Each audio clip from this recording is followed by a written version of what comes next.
Bismillahirrahmanirrahim. Assalamu alaikum. This is Engineer Mohammad Zahir, and today we are going to discuss setting out of a horizontal curve by deflection angle method or Rankine's method. We are given with a question here, a question statement that two tangents intersect at the change of 500 meter. One of this tangent and secondly this intersect at the change of the point of intersection has a change of 500 meters. The angle of intersection is 156 degree. The angle of intersection of these two tangent is 156 degree. So the angle of deflection delta will be equal to 180 degree minus that of angle of intersection means 156 degree. So the angle of deflection will be 24 degree as delta. Okay, after that what we have to do with this, we have to calculate all data which is necessary for setting out of curve of 120 meter radius. The radius of curve is given here as 120 meter.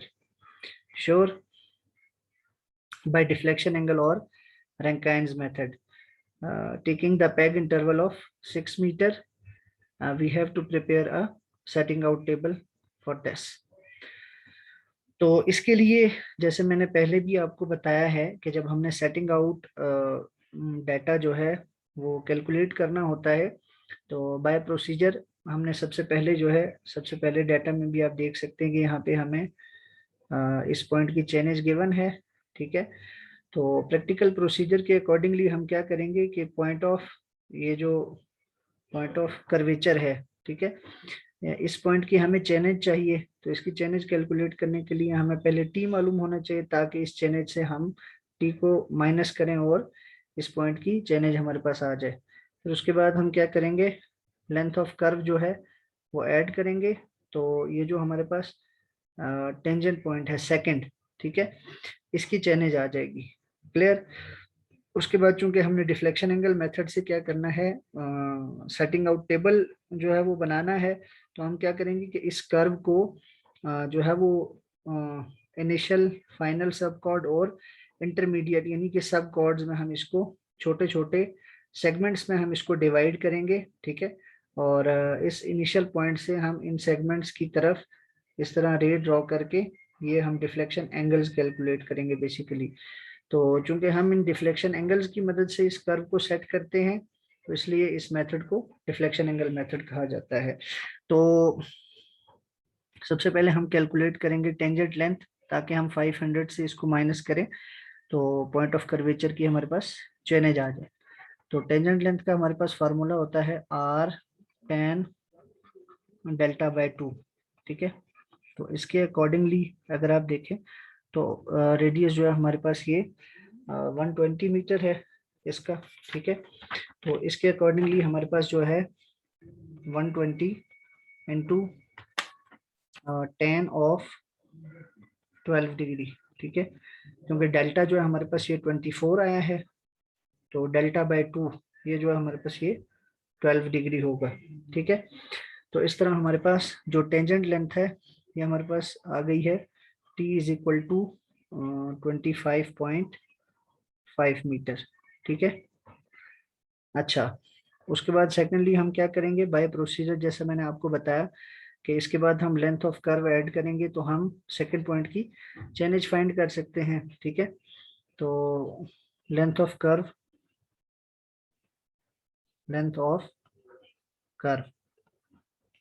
इसके लिए हमें as per formula length of curve is equal to pi r delta divided by 180। तो यहाँ पे अगर आप values put कर दें, pi into radius 120 into delta 24 divided by 180, तो हमारे पास जो लेंथ ऑफ कर्व है ये हमारे पास आ जाएगी इस फॉर्मूले के अकॉर्डिंगली 50.26 मीटर, 50.26 मीटर, ठीक है। तो पहले हमारे पास टेंजेंट लेंथ आ गई, उसके बाद लेंथ ऑफ कर्व आ गई। ठीक है, इसके बाद जो है बाय प्रोसीजर हम देखते हैं कि हमारे पास जो है change of this curvature point. ठीक है, चेंज ऑफ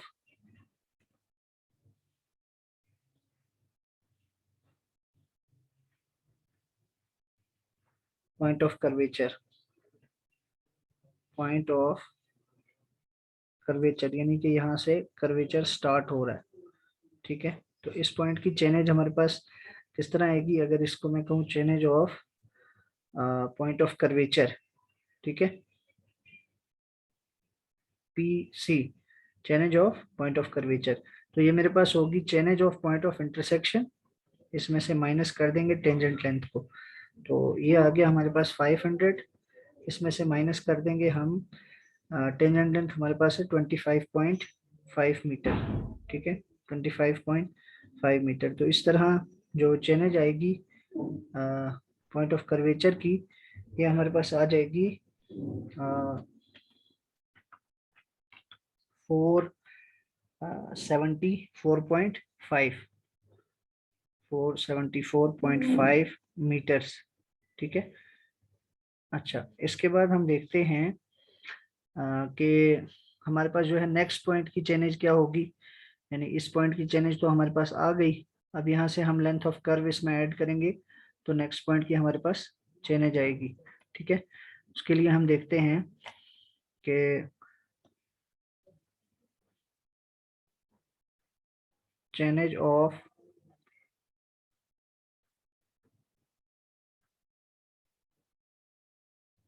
पॉइंट ऑफ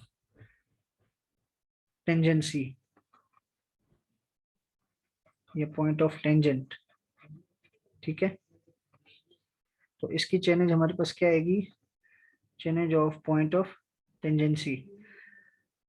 तो इसकी चेनेज हमारे पास होगी chainage of point of curvature plus length of curve. तो यहाँ पे आप देख सकते हैं कि इसकी जो चेनेज है ये 474.5 मीटर है। इसमें आप ऐड कर देंगे लेंथ ऑफ कर्व, जो कि लेंथ ऑफ कर्व हमारे पास 50.26 मीटर है, दिस वन। तो इसमें अगर आप 50.26 ऐड कर दें, ठीक है, ऐड करते हैं, तो ये हमारे पास जो पॉइंट ऑफ नेक्स्ट पॉइंट की जो हमारे पास चेनेज बनेगी पॉइंट ऑफ टेंजेंसी, ये होगी हमारे पास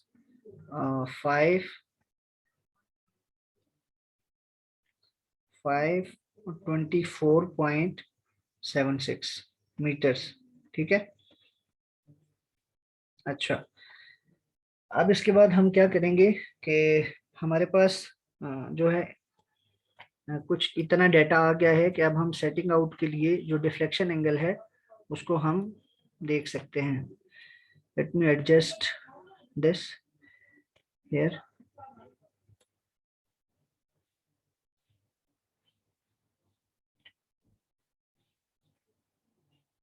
अच्छा जी, ये हमारे पास जो है यहाँ पे होगा। ठीक है जी, सो इसके बाद अगर आप देखें तो अब हम जो है इस कर्व को डिवाइड कर सकते हैं सब कॉर्ड्स में। ठीक है, ये जो मेरे पास कर्व है बेसिकली जिसके लिए कुछ नेसेसरी डाटा मेरे पास आ गया है। ठीक है, तो इस कर्व की जो टोटल लेंथ मेरे पास आ गई है, लेंथ ऑफ कर्व ये 50.26 है। ठीक है, यहाँ से लेकर यहाँ तक। ठीक है, ये वाली लेंथ ऑफ कर्व 50.26। इस 50.26 मीटर को मैं पैग इंटरवल के हिसाब से क्या करूंगा, सब कॉर्ड्स में डिवाइड करूंगा। ठीक है, तो मेरे पास जो नंबर ऑफ कॉर्ड्स आएंगी, नंबर ऑफ सब कॉर्ड्स आएंगी, वो मैं देखता हूँ मेरे पास कितनी बनेंगी। ठीक है,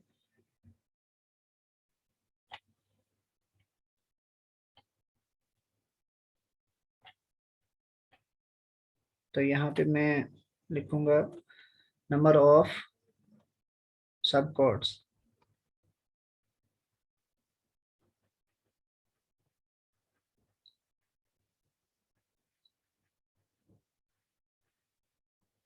ये मेरे पास होगी number of sub chords will be equal to length of curve divided by peg interval. ठीक है, पेग इंटरवल पी आई मैंने इसलिए नहीं लिखा क्योंकि वो पॉइंट ऑफ इंटरसेक्शन को रिप्रेजेंट करता है।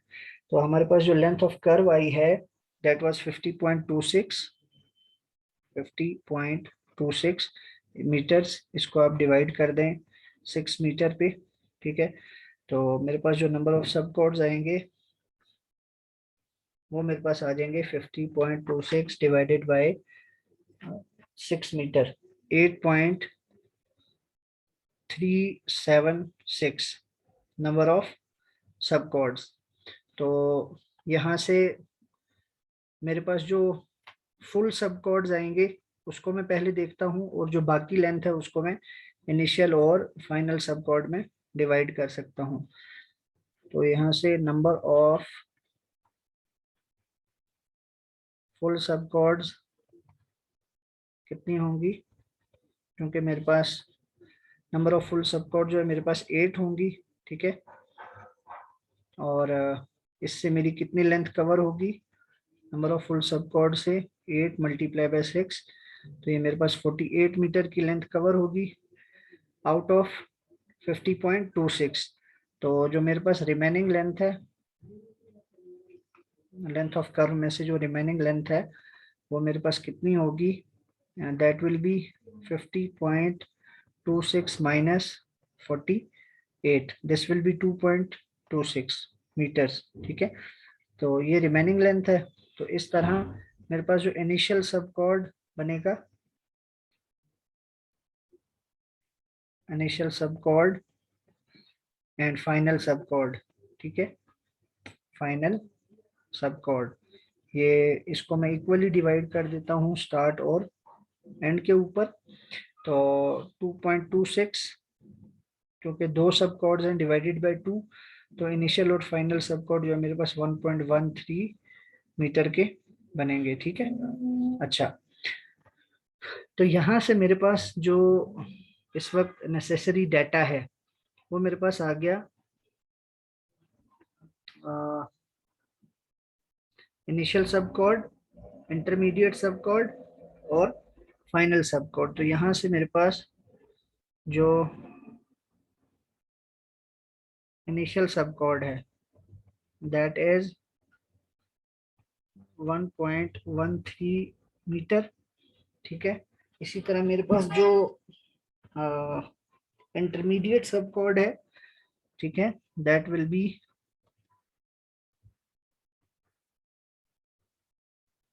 Intermediate sub chord that will be 6 metre.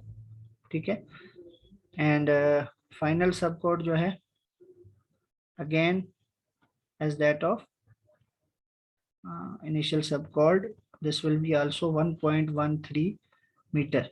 तो इस तरह जो number of intermediate sub chords हैं ये मेरे पास 8 होंगे। ठीक है, ये मेरे पास एक है और जो ये है ये भी मेरे पास एक है, तो मेरे पास टोटल सब कॉर्ड जो हैं वो 10 हो जाएंगे। ठीक है, तो अब इसको मैं, इसके लिए मैं क्या करूँगा कि सेटिंग आउट के लिए मैं इस लेंथ ऑफ कॉर्ड के अकॉर्डिंगली मैं क्या करूँगा, डिफ्लेक्शन एंगल कैलकुलेट करूँगा। ठीक है जी, तो अब हम देखते हैं कि डिफ्लेक्शन एंगल जो थियोडोलाइट से हमने पॉइंट ऑफ कर्वेचर के ऊपर खड़े होके सेट करना है, डिफ्लेक्शन एंगल्स क्या आएंगे मेरे पास। तो डिफ्लेक्शन एंगल जो है ये डेल्टा का फॉर्मूला होता है 1718.9 multiply by length of chord या length of sub chord divided by radius of curve. ठीक है, तो इस फॉर्मूले के मुताबिक जो मेरे पास डेल्टा 1 आएगा, ठीक है, इनिशियल सब कॉर्ड का फर्स्ट डिफ्लेक्शन एंगल वो होगा 1718.9 into 1.13 divided by radius of curve 120 metre. अच्छा, इस फॉर्मूले से हमारे पास जो डिफ्लेक्शन एंगल आता है ये मिनट्स में आता है, ठीक है। इसको आप जो भी आंसर आएगा इसको आप एंड पे 60 पे डिवाइड करेंगे तो ये आपको डिग्रीज में आंसर देगा, ठीक है। तो यहाँ पर वैल्यू पुट करने से जो मेरे पास फर्स्ट डिफ्लेक्शन एंगल आएगा that is 0 degree 16 minute and 11 seconds, ठीक है जी, 11 सेकेंड्स। अच्छा, इसके बाद आप देख सकते हैं कि मेरे पास जो डिफ्लेक्शन एंगल 2 से लेकर डिफ्लेक्शन एंगल, चूंकि ये जो इंटरमीडिएट कॉर्ड्स हैं ये मेरे पास कितने हैं, 8 हैं। तो डिफ्लेक्शन एंगल 2 से लेकर डिफ्लेक्शन एंगल 9 तक ये मेरे पास होगा 1718.9 multiply length of chord 6 metre divided by radius of curve 120 metre, और फाइनली आप इसको 60 पे डिवाइड करेंगे तो डिफ्लेक्शन एंगल 2 से लेकर 9 तक मेरे पास जो है आंसर इसका आएगा 1 डिग्री, ठीक है जी, 1 डिग्री 25 मिनट्स एंड 57 सेकेंड्स, ठीक है जी। तो ये मेरे पास आ गया डिफ्लेक्शन एंगल 2 से लेकर 9 तक। ये डिफ्लेक्शन एंगल इनिशियल सब कॉर्ड का है। ये जो 8 इंटरमीडिएट सब कॉर्ड हैं लेंथ ऑफ 6 मीटर, या उनके लिए डिफ्लेक्शन एंगल है, सबके लिए डिफ्लेक्शन एंगल जो है वो सेम होगा, ठीक है। इसी तरह जो फाइनल डिफ्लेक्शन एंगल है वो भी हमारे पास यही होगा जो इनिशियल है, ठीक है। 1718.9 into length of chord, length of final sub chord जो है वो यही है 1.13 डिवाइड बाय 120, ठीक है। तो डिफ्लेक्शन एंगल जो फाइनल है वो भी मेरे पास आएगा 0 डिग्री 16 मिनट एंड 11 सेकेंड्स, ठीक है।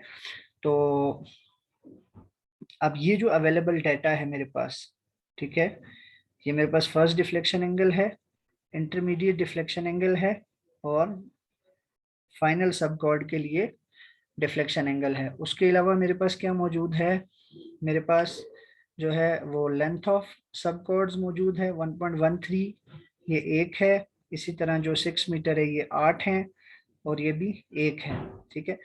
तो इस डाटा के अकॉर्डिंगली जो है मैं सेटिंग आउट टेबल जो है वो मैं प्रिपेयर कर सकता हूँ, ठीक है। अब यहाँ पर आप टेबल में अगर देखें तो फर्स्ट कॉलम जो है वो स्टेशन का है, ठीक है, और उसके बाद हमारे पास लेंथ ऑफ सब कॉर्ड है या लेंथ ऑफ कॉर्ड है, फिर उसके बाद चैनेज है, उसके बाद डिफ्लेक्शन एंगल है हर एक लेंथ ऑफ कॉर्ड के लिए, फिर कम्युलेटिव डिफ्लेक्शन एंगल है, ठीक है। और एंड पे हम इसका चेक भी अप्लाई करेंगे जिससे हमें ये पता चलेगा कि हमने जो सेटिंग आउट टेबल प्रिपेयर किया है इज दैट करेक्ट और नॉट। तो अगर यहाँ पर स्टेशंस की बात करें तो पहले हम कर्व पे चलते हैं ताकि हम स्टेशंस को समझ सकें, ठीक है। अगर आप यहाँ लेंथ ऑफ कर्व के ऊपर देखें, ठीक है, तो यहाँ से स्टार्ट करते हुए फ्रॉम लेफ्ट टू राइट, ठीक है, यहाँ मेरी थियोडोलाइट मौजूद होगी पॉइंट ऑफ कर्वेचर के ऊपर, ठीक है। इसके बाद 1.13 मीटर पे मेरा फर्स्ट स्टेशन होगा, ठीक है, और इसके बाद हर 6 मीटर के बाद एक क्या होगा, स्टेशन पॉइंट होगा, ठीक है। तो 6 मीटर के ये 8 जो है ना सब कॉर्ड्स लगेंगी, ठीक है। और इसी तरह, ठीक है, ये इनिशियल और फाइनल, ये इनिशियल सब कॉर्ड है और ये फाइनल सब कॉर्ड है 1.13 मीटर की, ये भी 1.13 मीटर की, और इंटरमीडिएट जो कॉर्ड्स हैं ये 6 मीटर की हैं, ठीक है, ये 8 हैं। तो इस तरह जो मेरे पास स्टेशन बनेगा, ठीक है, अगर मैं इसे स्टेशन 1 कहूँ, ठीक है, तो यहाँ से लेकर एंड तक जो है मेरे पास टोटल कितने आएंगे, 10 नंबर ऑफ स्टेशन आ जाएंगे, ठीक है। तो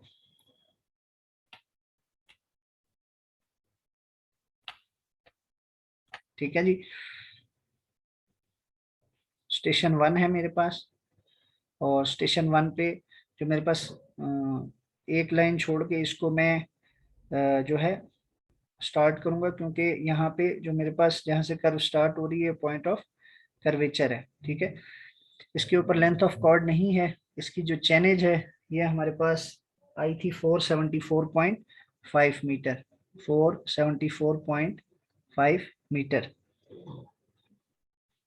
अच्छा, उसके बाद आप देख सकते हैं इसका डिफ्लेक्शन एंगल नहीं है, तो of course cumulative deflection angle भी नहीं होगा। इसके बाद मेरे पास स्टेशन 1 है, इसकी जो लेंथ ऑफ कॉर्ड है ये 1.13 मीटर है, ठीक है। और इसके ऊपर जो चेनेज हमारे पास है, ऑफ कोर्स यहाँ की चेनेज कैलकुलेट करने के लिए हम जो पॉइंट ऑफ कर्वेचर की चेनेज है इसमें इसको ऐड कर देंगे, तो ये हमारे पास रिजल्ट आ जाएगा, ठीक है। तो 475.6 बनेगी, 475.6 मीटर, ठीक है। तो हर नेक्स्ट पॉइंट की चेनेज कैलकुलेट करने के लिए प्रीवियस पॉइंट की चेनेज में आपने उसकी जो लेंथ ऑफ कॉर्ड है वो ऐड कर देनी है, ठीक है। अच्छा, यहाँ पर जो मेरा डिफ्लेक्शन एंगल है that was 0 degree 16 minute and 11 second. तो चूंकि इससे पीछे कोई डिफ्लेक्शन एंगल नहीं है तो कम्युलेटिव डिफ्लेक्शन एंगल भी 0 डिग्री 16 मिनट एंड 11 सेकेंड ही बनेगा। अब यहाँ पर सिर्फ दो नेक्स्ट स्टेशन के लिए मैं आपको प्रोसीजर बताऊंगा, उसको आपने एंड तक इसी तरह फॉलो करना है। तो स्टेशन 2 के लिए हम देखते हैं कि इसकी जो लेंथ ऑफ कॉर्ड है, सब कॉर्ड है, that is 6 metre.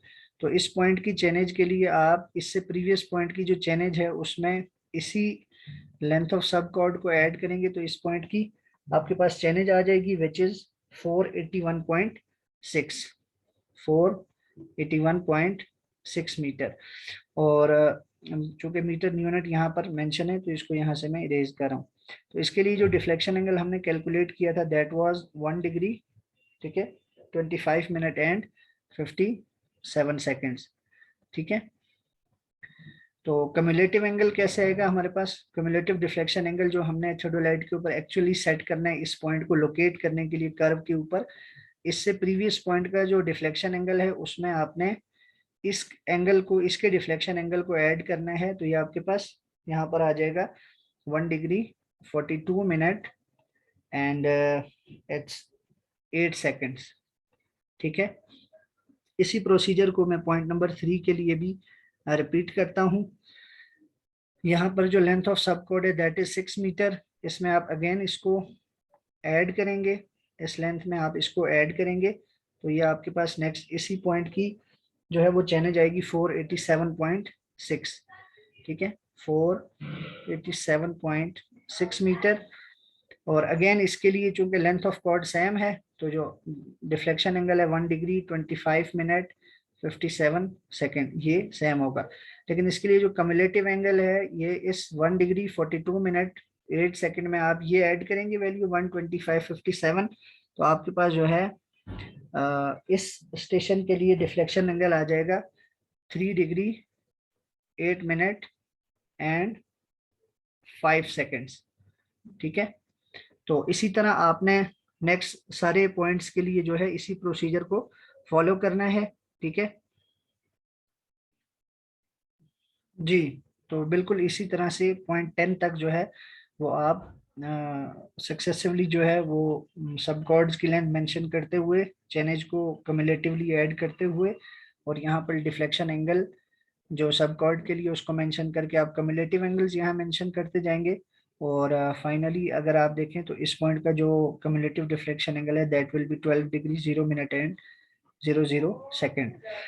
So this cumulative deflection angle for last point जो हमारे पास 10 है, यही पॉइंट ऑफ टेंजेंसी भी है, ठीक है।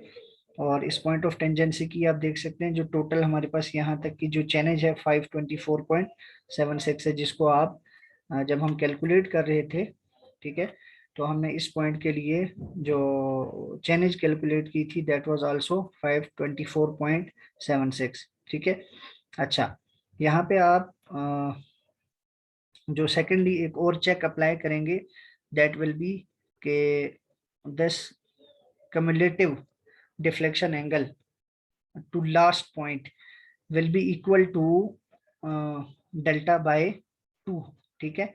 so delta was 24 degree and half of that is 12 degrees 0 minute and 0 seconds, ठीक है जी। तो cumulative deflection angle to up to last point is equal to half of deflection angle, ठीक है जी। अच्छा, तो यहाँ पे अब ये हमारे पास जो है, ये हमारे पास सेटिंग आउट टेबल प्रिपेयर हो गया है कर्व को सेट करने के लिए with the help of deflection angle method. यहाँ पर एक एडिशनली एक चीज मैं आपको यहाँ पे बताता चलूं कि अगर आपके पास ये जो सम है, ये जो जैसे यहाँ पे हमारे पास 12 डिग्री 0 मिनट 0 सेकेंड आ गया, and this is equal to half of deflection angle which was 24। ठीक है, तो आप यहाँ पर तो ये कंप्लीट आ गया 12। अगर आपके पास कोई और डाटा गिवन हो और यहाँ पर कुछ एरर आ रहा हो, सम मिनट्स और सेकंड का एरर आएगा, डिग्रीज में आमतौर पे एरर नहीं आता, तो आप क्या करेंगे, अगर तो वो एरर जो है वो एडिशनल है, आमतौर पे एडिशनल नहीं होता, ठीक है, तो आप क्या करेंगे, जितना डिफरेंस आएगा, ठीक है, उस डिफरेंस को आप यहाँ पे मेंशन करेंगे, और आप उसको, उस डिफरेंस को मिसाल के तौर पे अगर ये मेरे पास 11 डिग्री 58 मिनट और 0 सेकंड आता, तो इसका मतलब है कि मेरे पास कितना एरर आ रहा था, 2 मिनट्स का।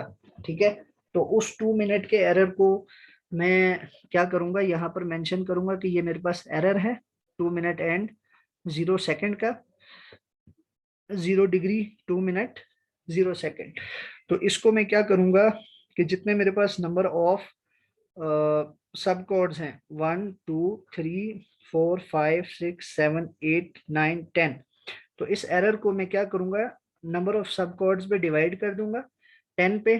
ठीक है, तो इसको 10 पे डिवाइड करने से यहाँ पर मेरे पास वैल्यू आ जाएगी। ठीक है, तो उस वैल्यू को मैंने यहाँ पर क्या करना है, हर एक एंगल में ऐड कर देना है। ठीक है, इस कम्युलेटिव एंगल में मैं ऐड कर दूंगा, तो फाइनली आप देखेंगे, ठीक है, कि ये मेरे पास करेक्शन का कॉलम आ जाएगा।